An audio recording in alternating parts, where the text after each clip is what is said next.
Next, Mr. Chameleon and the case of the murdered girl's ears.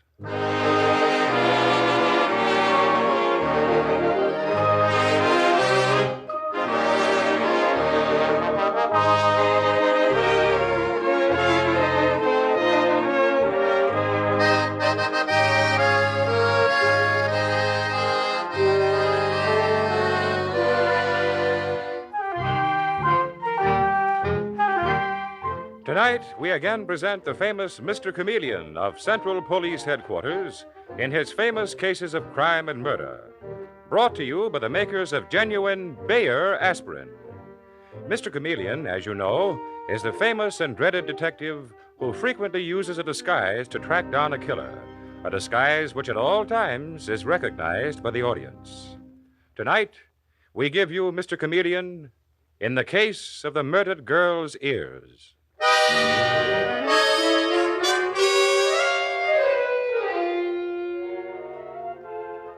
The scene opens in the office of the buyer of women's dresses in a smart New York shop, and the buyer, a personable young man of 35, is excitedly calling to his secretary, Mamie Brooks. Miss Brooks, call my wife's number again. I must talk to her. I've been calling every 5 minutes all afternoon, Mr. Allen. There's no answer. Call again and again. Oh, can't you see I am calling, Mr. Allen? No answer. Then call the chief operator, Mamie. I must get my wife. It's terribly important. Hello? Oh, yes, I'll tell Mr. Allen. It's a call from Mr. Marchand's office, Mr. Allen. Mr. Marchand wants to see you right away. Oh, the boss would have to call me now. Well, you better get up there right away. All right, I'll go. But keep on ringing my wife's number, Mamie. If you get her, tell her not to go out. I'll call her back when I come down from Marchand's office. Wonder why he's so anxious to talk to his wife. Must be trouble. Chief operator, please.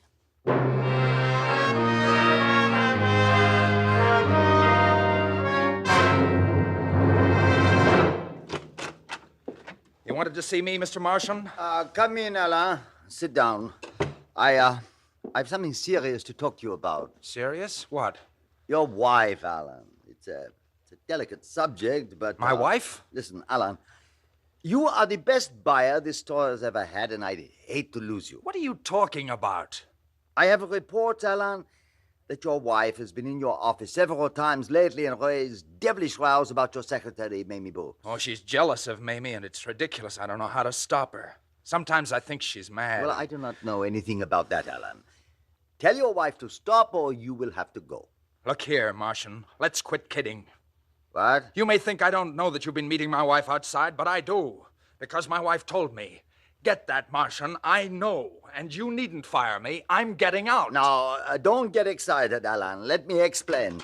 Mr. Allen, the police just rang up. The police? What are you talking about, Miss Brooks? Mr. Allen, it's terrible. They found a woman murdered and she has a card in her purse. It's not... Yes, it's your wife. They're sure it is. No. You're to go instantly to Central Police Headquarters, Mr. Allen, and direct to the office of Mr. Chameleon. Mr. Chameleon? That is the famous detective, Alan. But be calm. It may be a mistake. The dead woman may not be your wife at all. Come. I'll go with you. Not you, Marchand. I'll go alone.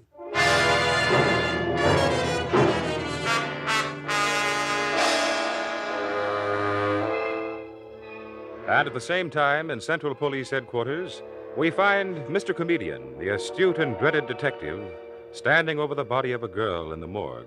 And with him is the Commissioner of Police, to whom Mr. Chameleon is saying... How long ago was this body found, Commissioner? Nearly 2 hours ago, Chameleon. 2 hours? Why the delay getting me in? Because we didn't know she had been poisoned. I just got the medical report. Oh, and besides, the rookie cop who found her got excited, put her purse with her identification in his pocket, and forgot to turn it in. I see. So that explains why you gave her pictures to the papers. I saw them on the street. Yeah, that's right, Chameleon. We didn't know who she was. Well, anyway, her husband's on his way in now to identify her. He's a buyer at Marchand's store named Allen. Uh-huh. I'd say she was of Spanish or French descent. Yeah. Black hair, olive skin. Oh, and look, Commissioner. Look at her ears. Her ears? Yes, they're pierced. Pierced to wear earrings, as all women, including my own mother, had them years ago. Mr. Chameleon, Oh, yes, Detective Sergeant Arnold. the dead girl's husband, Mr. Allen, is outside now. I'll go out with you, Dave. See you later, Commissioner. Mr. Allen, this is Mr. Chameleon. Mr. Chameleon, are you sure it's my wife? I can't believe it. It's impossible. Do you think you're up to looking at the body, Mr. Allen? Yes. Yes, I know it has to be done. Follow me, please. Oh, and Dave, take Mr. Allen's arm. Easy does it, Mr. Allen. I'll remove the sheet. Petra. Petra. Then this is your wife, Mr. Allen. You identify her? Yes, it's my wife, Petra. You'll find her murderer, Mr. Chameleon. Promise you will. Her body was found near a roadhouse on the outskirts of town, the Old Post Inn. The old Post Inn. Now I know. Know what, Mr. Allen? That's where she was meeting Martian, the man I worked for. But why should he kill Petra? What's this? You say your wife was on intimate terms with your employer? We're not intimate, Mr. Chameleon. Not intimate, I'm sure, but Martian is that sort of man. In fact, Yes? Go on, Mr. Allen. at the very moment your call came for me to come here to identify Petra's body, I was telling Martian that I was quitting my job because of his advances to Petra. Then you were jealous of your wife? No, Mr. Chameleon, I had no reason to be. Petra had complained to me about Martian. Detective Sergeant Arnold, ring up Mr. Marchand. Tell him I want to talk to him at once. Right away, Mr. Chameleon. Mr. Chameleon, you're on the wrong track if you think Martian killed poor Petra. I just told you he was with me in his office when you phoned me. The question is, where was he when your wife was murdered? She was killed nearly 2 hours before we rang you up. But I didn't know that. Now I see what you're getting at. We'll wait till Marchand gets here and see. Oh, by the way, Mr. Allen, I noticed your wife wasn't wearing earrings when she was found. Earrings, Mr. Chameleon? No, I just had an idea a girl with pierced ears would be wearing earrings. Pierced ears? Oh, yes, I see. I see. Mr. Chameleon, here's one for you. What's that, Dave? There's a woman upstairs who saw pictures of Mrs. Allen in the papers. She says she came to identify the body. What? She runs a rooming house. Mr. Allen, did you and your wife live in a rooming house? No, we had our own apartment. The woman waiting upstairs may be an erratic who wants to inject herself into a murder case. Well, what'll I do about her, Mr. Chameleon? Take Mr. Allen into my office, Dave, and then bring the woman here.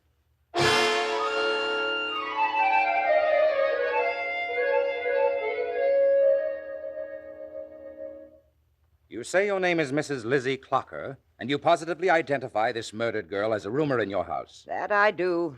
No question about it, Mr. Chameleon. Poor girl. So sweet and quiet. And her name, Mrs. Clocker? Mary Brown, sir. What? Mary Brown, you say? Mary Brown. That's the name she gave me when she took the room, about a month ago, that was. There's something strange about this. Something very peculiar indeed. Well, I didn't kill her. This dead girl has just been identified by her own husband, John Allen, as his wife. And if a husband can't identify his own wife, I don't know who can. Well, I tell you, she's Mary Brown, that she had a parlor room in my house, and I'll have you understand I'm a respectable woman, and my rooming house is a respectable place. No doubt, Mrs. Clocker. Highly respectable, I'm sure. Only what? I was wondering what sort of person this dead girl was, if she had friends calling on her, and what you knew about her. Didn't know much. She wasn't given to talking, and when she did, she talked kind of foreign-like. Spanish or French accent, you mean? Them or Italian. I don't know one from the other. They all sound alike to me. Where did she tell you she came from when you rented her a room? She was careful not to say, and I didn't try to find out very hard. You see, I needed the money that room would bring in, Mr. Chameleon. So she rented the room under mysterious circumstances. She had a foreign accent. And you say her name is Mary Brown. Is that it? That's not my fault, is it? I hope not, Mrs. Clocker. Now, tell me, do you recognize the suit she's wearing? Sure. Come new a couple of weeks ago. Come from Marchand's department store. Did you notice whether she wore old-fashioned earrings, the kind that go into pierced ears? That she did, Mr. Chameleon, that very kind. Thank you. And who went out with her today before she was murdered? Well, I don't know. I didn't see her go. Thank you, Mrs. Clocker. Mr. Chameleon, that man you sent for, Marchand, is in your office now. I've got Mr. Allen in mine. Good, Dave.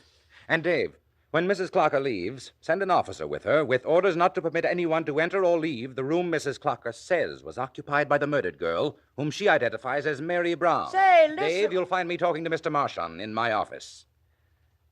Interesting case, this.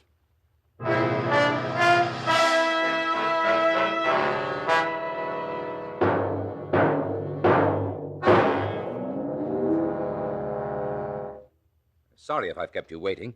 You are Mr. Alex Marchand. I'm Chameleon. I'd wait a long time, Mr. Chameleon, to meet a detective of your reputation on a friendly basis. Have you any reason to believe you'd meet me on anything but a friendly basis, Mr. Marchand? How else, Mr. Chameleon? You are There's nothing friendly about murder.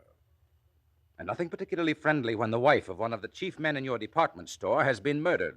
And this man, John Allen, pointedly states that you were on friendly terms with her. Says you were meeting her secretly at the Old Post Inn. That is outrageous. Yes, at the Old Post Inn, only a few hundred feet from where her body was found. If you think for 1 second... I'm simply relating the facts as they exist, Marchand. Or do you deny them? Certainly I deny them. Then do you also deny the murdered girl's husband was leaving your employ because of your attentions to his wife? Do you deny that, too? And do you deny that this dead woman lived under the name of Mary Brown in a boarding house run by a Mrs. Clocker? If Alan say that, he's lying. I demand counsel. I'll not be arrested for murder on Alan's charges. You haven't been arrested, but I advise you to conceal nothing. And believe me, that's good advice. I tell you, Alan is lying. It'll be easier to prove it here in my office than in the criminal court, Mr. Marshall. I'll prove it, Mr. Chameleon. I'll have Alan brought in here. He's in the next room. And I'll ask you to say nothing until after you've heard the story from him. Is that understood? Bring him in. I'll get him. Oh, here's Detective Sergeant Arnold. Dave, bring in Mr. Allen, please. Come in, Mr. Allen. Yes, come in, Alan, you lying... None of that, Marchand. Sit down and be quiet. Now, Mr. Allen, will you please repeat your statement? Why you were quitting your job at Mr. Marchand's store today? Because my wife, Petra, complained to me of Marchand's attentions to her. That was the reason, Mr. Chameleon. He is a liar, Mr. Chameleon. He quit after I fire him. I fire him, you understand? What's that? Well, let's get this straight. You say, Marchand, that you discharged Allen. That's it. I fire him. Is that true, Mr. Allen? Well, it is and it isn't. But heaven help me, I can see through it all now, Mr. Chameleon. See what? Marchand told me my wife had made a scene at the store. That is the first true word that you have spoken. Keep out of this, Marchand. Go on, Mr. Allen. You can see it all you were saying. Marchand said my wife, Petra, had made a couple of rows at the store, that if she didn't stop, I'd have to leave. What scenes? Well, Petra acted jealous of my secretary. But now I can see through it all. Mr. Chameleon, I'm sure it was all a put-up job between Petra and Marchand. Oh, you're a liar. I'm not a liar, Marchand. Petra staged those scenes in the store so that I'd not suspect what the two of you were doing. That's what it was, Mr. Chameleon. Then, Allen, if I told you that a woman keeping a boarding house on 85th Street positively identified your wife's body as a Miss Mary Brown who had a room there, what would you say? I'd say that that man sitting there, Alex Marchand, was involved with her and probably killed her, murdered her. Marchand, I accuse you of killing my wife.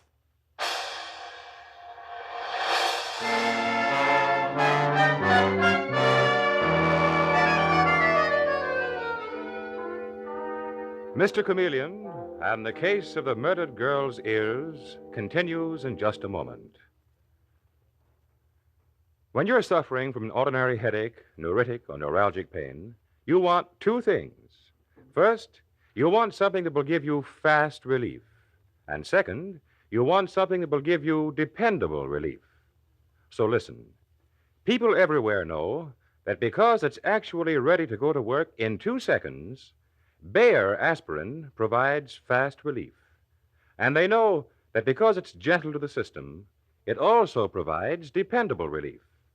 The fact is that no other pain reliever can match Bayer aspirin's record of use by millions of normal people without ill effect.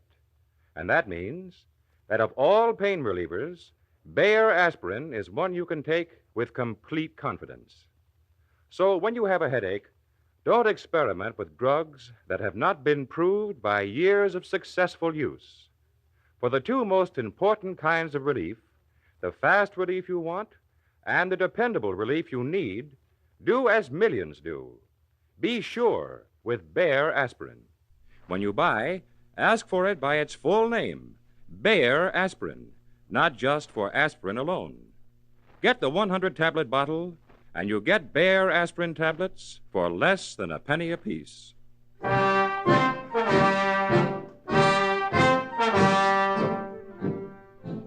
Now, Back to Mr. Chameleon and the case of the murdered girl's ears.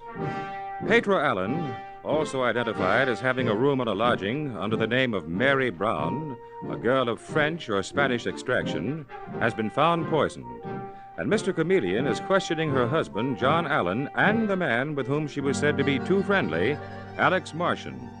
The scene continues now at a high point in the questioning, as Mr. Chameleon demands... Well, Martian, this man, John Allen, has accused you of murdering his wife and supplied a reasonable motive.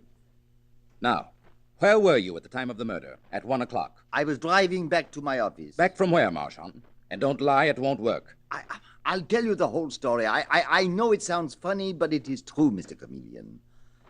I was driving back from the old post inn where I had gone to meet Petra Allen. She'd rung up, begged me to meet her there, and then... Then what? When I drove up, Petra was waiting for me in the parking lot, very excited. She told me not to get out of my car, to keep moving, that her husband, the man who was now accusing me of murder, was inside the inn threatening to beat me to a pulp. So I didn't waste any time. I started driving back. That's not true, Mr. Chameleon. Martian is lying. I wasn't near the old post inn today. I never left my office. My secretary and several clerks will verify this. The police will, Mr. Allen. Oh, tell me, your wife was a Spanish girl? No, French. I met and married her in Paris 3 years ago. Why do you ask, Mr. Chameleon? I was interested in her pierced ears. Thought it might still be a Spanish custom to pierce girls' ears for earrings. Well, I don't understand what pierced ears have to do with my wife's murder. As a matter of fact... You knew they were pierced, of course. Certainly I knew, but it's very confusing to me, all this talk about Petra's ears. It really doesn't matter one way or the other, Mr. Allen. The important point is that your wife was killed by a dose of delayed poison. Delayed poison, Mr. Chameleon? Yes, a poison that doesn't kill immediately, that acts from 1 to 3 hours after it's taken. And the question is, did either Marchand or you ever obtain such a poison? Oh, now I understand, Mr. Chameleon. Alan poisoned his wife and is trying to frame me. What? I poisoned Petra? Don't try that, Marchand. Never mind, Mr. Allen. The facts will be brought out. In the meantime, both you, Marchand, and you, Allen, may go for the present. Detective Sergeant Arnold will show you out. This way, gentlemen. Dave, I think I've got the answer to this case. A fantastic answer. Do you mean Marchand did it? Or was it the husband, Allen? What is the answer, Mr. Chameleon? Theories are not evidence, Dave. Have both Marchand's home and his office searched for red poison capsules about this size. Also Allen's. Right away, Mr. Chameleon. Then you and I will go to the Clocker woman's rooming house and search the room of the girl she claims gave her the name of Mary Brown and turned up murdered as John Allen's wife.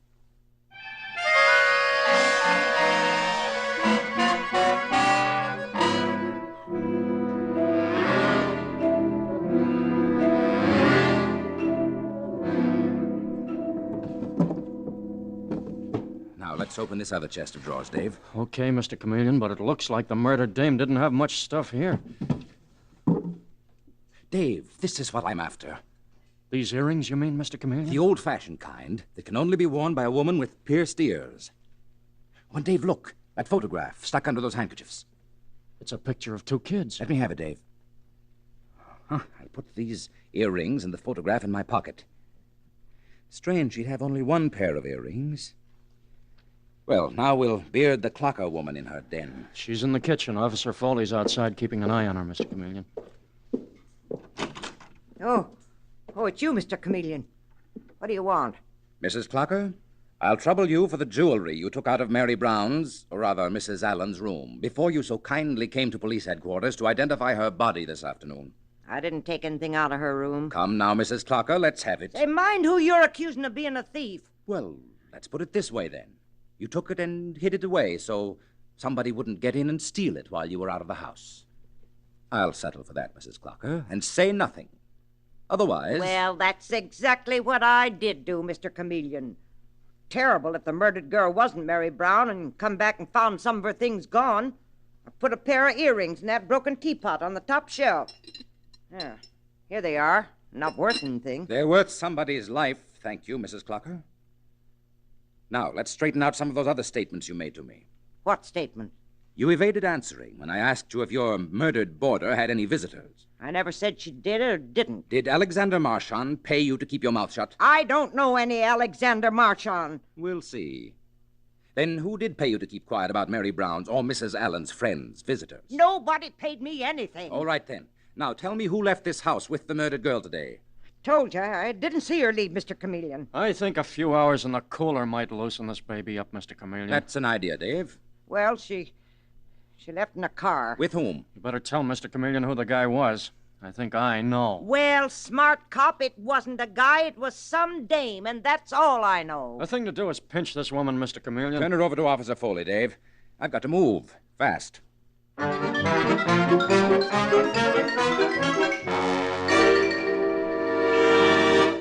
What's the idea of your disguise this time, Mr. Chameleon? Dave, I'm a pickpocket. A pickpocket? That's right. Named Slick Sampson. Trying to sell one of these 2 pairs of earrings I got at Mrs. Clocker's. First stop is Alex Marchand's office, right here. Uh-huh. And I wait for you out here, Mr. Chameleon. You're sure you've got the file on the Brownez case in El Paso, Texas, Dave? Right here, but what does it mean, Mr. Chameleon? Let's say it means all a cop needs in a case like this is a good memory. You're certainly beginning to look like Slick Sampson, Mr. Chameleon. I don't know how you do it. A crook to the life. Have you got all the railroad stations, bus terminals, and airports covered for a person of the description I gave you? Yes, sir. Not a chance of a getaway. Good. Here I go, Dave. You wait out here.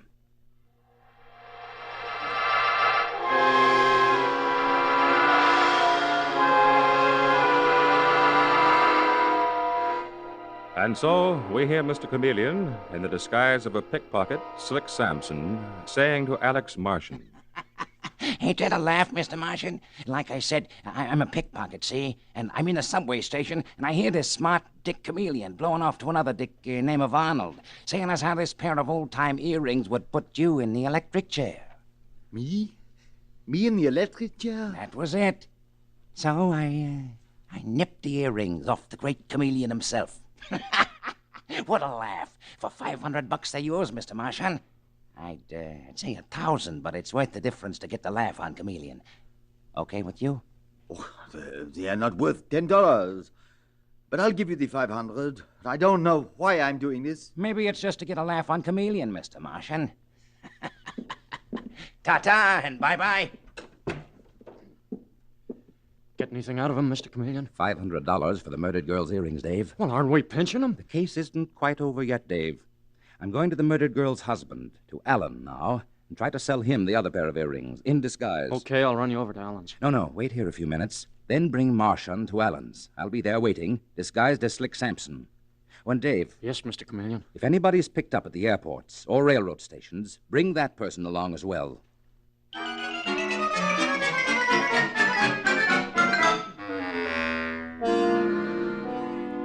And a few minutes later, at John Allen's, the murdered girl's husband, Mr. Chameleon, still disguised as Slick Sampson, the pickpocket, hears John Allen saying, I'm afraid I'm not falling for your story, Mr. Slick Sampson. But I'm telling you, I nipped his earrings from Chameleon and his partner Arnold.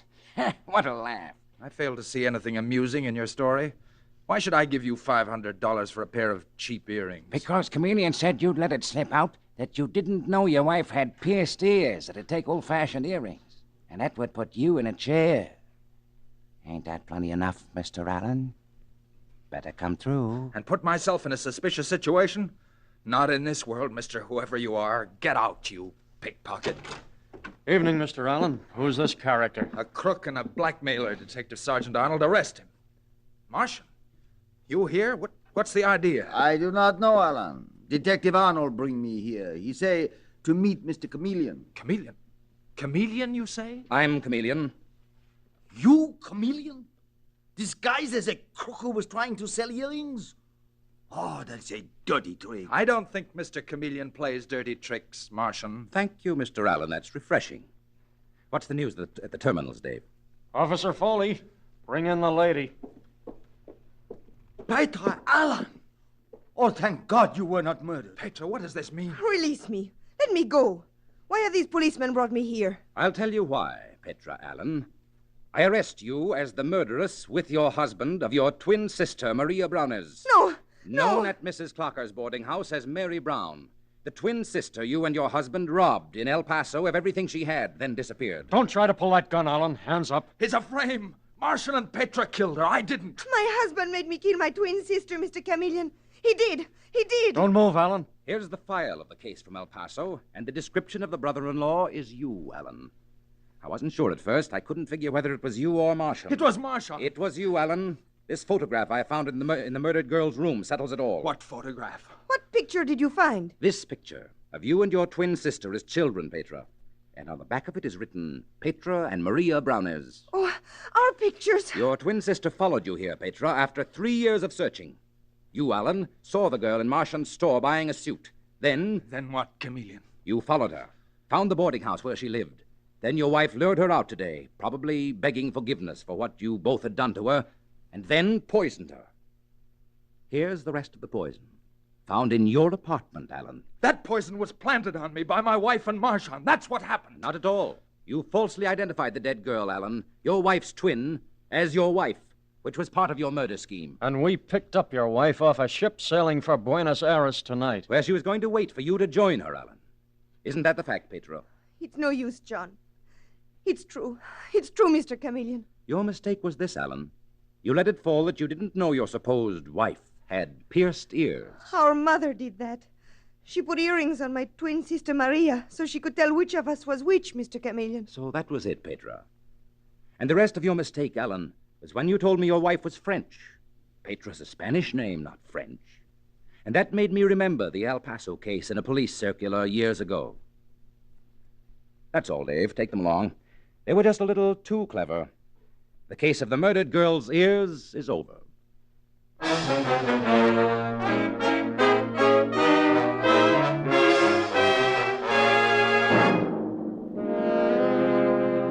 And with these words, Mr. Chameleon concludes tonight's murder case.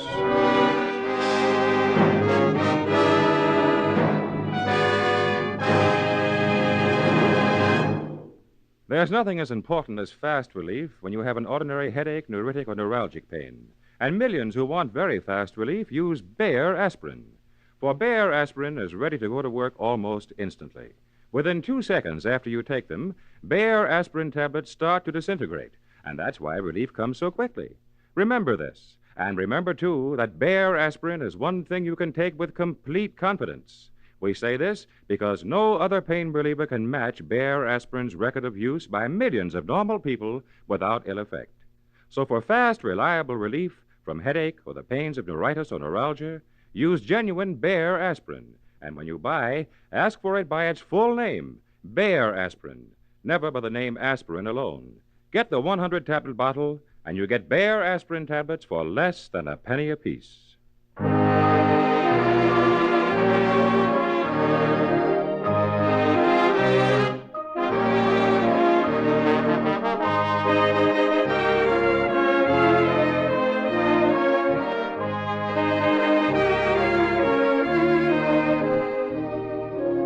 Listen next Wednesday night at the same time for Mr. Chameleon, the man of many faces, in the case of the murdered movie star.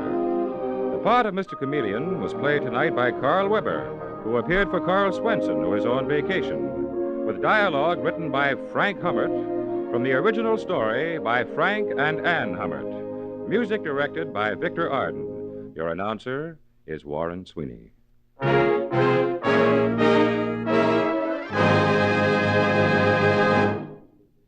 Important news to everyone is the news of a remarkable scientific discovery which now makes it possible to cut down tooth decay and the pain, worry, and expense that go with it. What you do is use new ammoniated Dr. Lyon's tooth powder. Based on a formula developed by University of Illinois scientists, it cuts down tooth decay, actually helps prevent cavities. That's why so many dentists recommend this type dentifrice. So for sounder, healthier, handsomer teeth, use ammoniated Dr. Lyon's tooth powder. Both regular Dr. Lyon's tooth powder and new ammoniated Dr. Lyon's are at all drug and toilet goods counters.